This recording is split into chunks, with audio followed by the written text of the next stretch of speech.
In examples 1 through 4, we want to go through almost the full process of conducting a hypothesis test. We're not going to calculate the p-value just yet, that's going to be given to us, but we're going to construct the hypotheses, use the p-value to make a decision about the null hypothesis, and then write a conclusion based off what we can determine with the data available.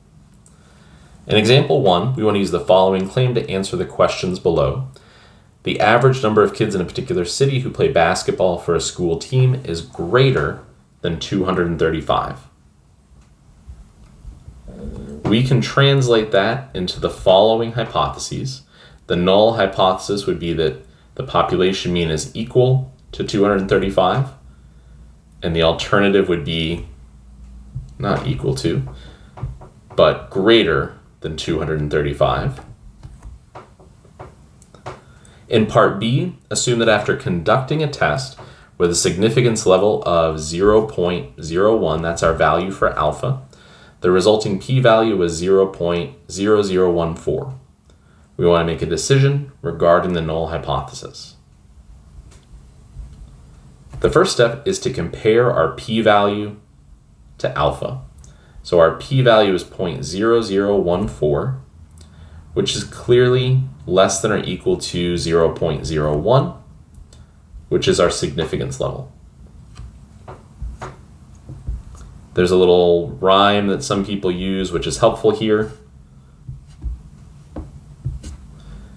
that goes, if the p is low, the null has got to go.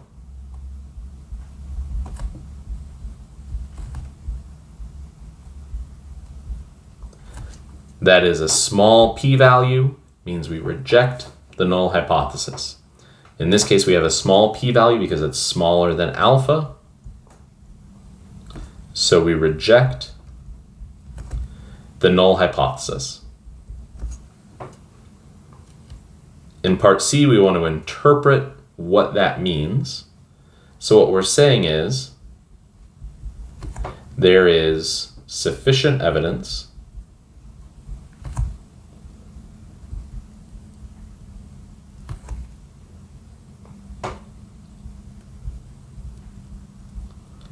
to discredit the null hypothesis,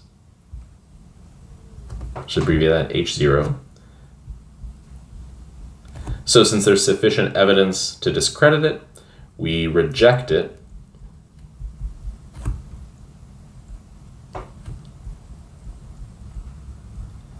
and conclude whatever our only alternative is, which in this case is mu, the population mean, is greater than 235. If we can discredit the assumption that the null hypothesis is true, we only have one alternative statement to consider. And what does that mean? Is the claim supported?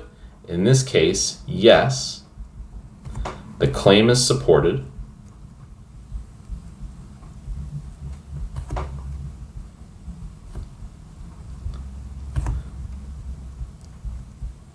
The data suggests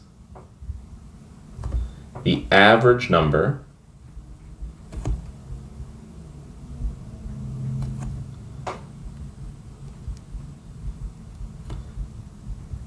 of kids who play, specifically play sports, is greater than 235. That's the conclusion that we can reach based off that p-value. In example 2, we're told the percentage of kids who play for a school sports team is less than 36.62%.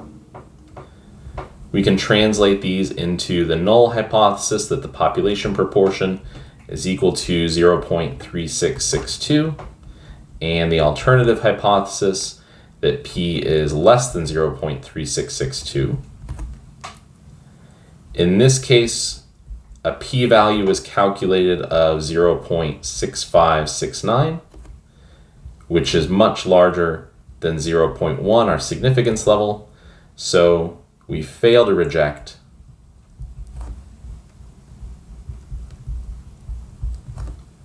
the null hypothesis. That means there is insufficient evidence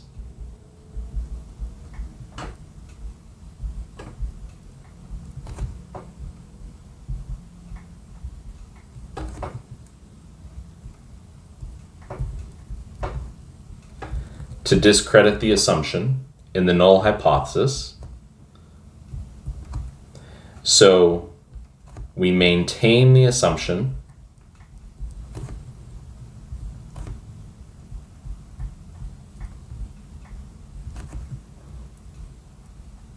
that the population proportion is actually equal to 0.3662. There's not enough evidence to discredit that, so we just continue to maintain that assumption. And in this case, the claim is not supported.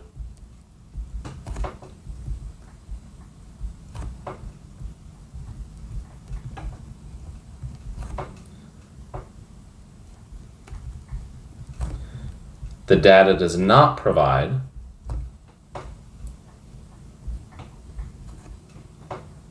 enough evidence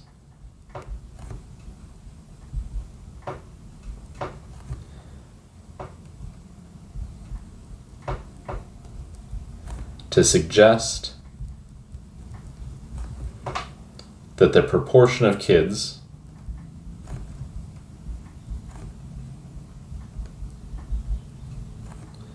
who play sports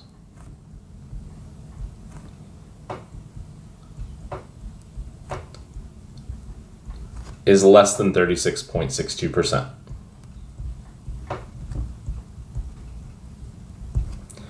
If we can't discredit that assumption, we have to maintain it.